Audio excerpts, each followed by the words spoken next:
अस्सलाम वालेकुम, मैं हूं हुरैन फातिमा और आप देख रहे हैं हिमायती न्यूज HD चैनल।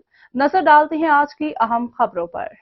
इस्लामाबाद वज़ीर-ए-आज़म शहबाज शरीफ ने सिक्योरिटी सूरत हाल पर अहम इजलास आज तलब कर लिया, जिसमें मुख्तलिफ मनसूबों पर काम करने वाले चीनी शहरियों की सिक्योरिटी का जायजा लिया जाएगा। तफसीलात के मुताबिक शांगला में दहशतगर्द हमले में चीनी बाशिंदों की हलाकत के बाद वज़ीर-ए-आज़म शहबाज शरीफ ने सिक्योरिटी सूरत हाल पर अहम इजलास आज तलब कर लिया।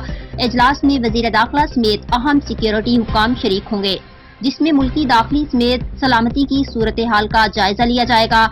जराये ने बताया कि वजारत दाखिला और सिक्योरिटी इदारे अमन की सूरत हाल पर ब्रीफिंग देंगे और मुख्तलिफ मनसूबों पर काम करने वाले चीनी शहरियों की सिक्योरिटी का भी जायजा लिया जाएगा। दूसरी जानिब वफाकी काबीना का आज होने वाला इजलास मुलतवी कर दिया गया है। अब ये इजलास कल होगा।